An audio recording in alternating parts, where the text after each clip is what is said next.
আসসালামু আলাইকুম। আমি যে জায়গায় যাচ্ছি এটা একটা নদী। আসলে এই নদীটার নাম হচ্ছে করতোয়া নদী।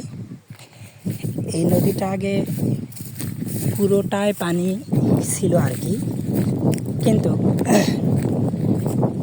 কালক্রমে পরিবেশের পরিবর্তনে, আবহাওয়ার পরিবর্তনে, জলবায়ু পরিবর্তনের কারণে সব কিছু চেঞ্জ হয়ে এখন নদীতে কোনো পানি নাই। সবাই হেঁটে হেঁটে পার হচ্ছে। তো সবার মতো আমিও হেঁটে হেঁটে যাচ্ছি। এই জায়গাগুলোতে বিভিন্ন ধরনের জিনিস চাষ হয়, যেমন এই জমিতে আপনারা যে গাছটা দেখতে পাচ্ছেন এটা হচ্ছে বাদাম গাছ। মূলত এখনো বাদাম হয়নি। এখানে বিভিন্ন রকম ফসল ফলানো হয়। দেখেন ধান চাষ করছে নদীর মাঝে, অসাধারণ।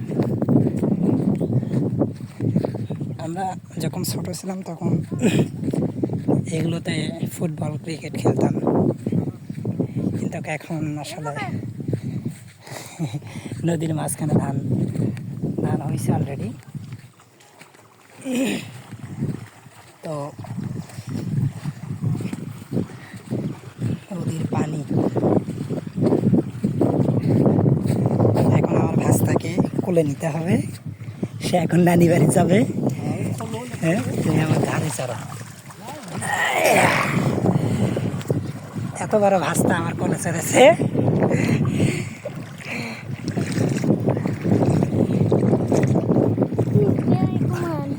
অবৈধভাবে বালু উত্তোলন করতেছে নদী থেকে। কিছুদিন পর পরই এখানে ইউনো হানা দেয়, তারপরেও তাদের অবৈধ বালু উত্তোলন কমে না। তো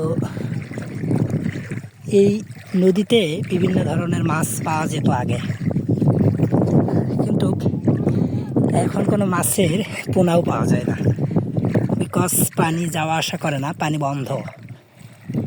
তো এই হচ্ছে নদীর অবস্থা। জলবায়ু পরিবর্তনের সঙ্গে সঙ্গে সব কিছু পরিবর্তন হয়ে গেছে।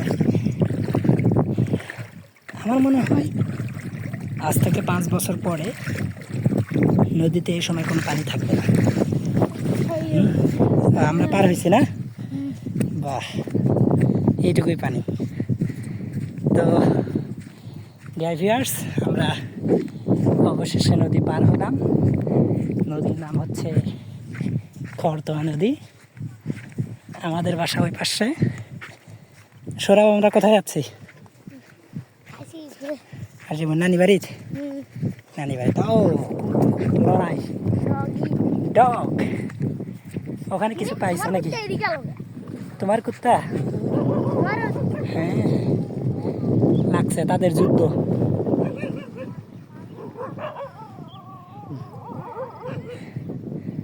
যুদ্ধ লাগছে।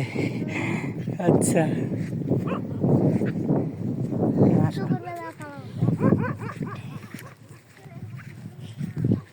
ছবি তুলতেছে রোদের মাঝখানে, আমরা দেখতে পাচ্ছি। বাবা, ছবি তোলার স্টাইল আলাদা। থাক, আর দেখালাম না। এখন আমরা চলে যাই আমাদের গন্তব্যে। যে রোদ, এই রোদের মাঝখানে দেখতে পাচ্ছি সামনে কিছু মহিলা ছায়া দাঁড়িয়ে আছে। তো আমরা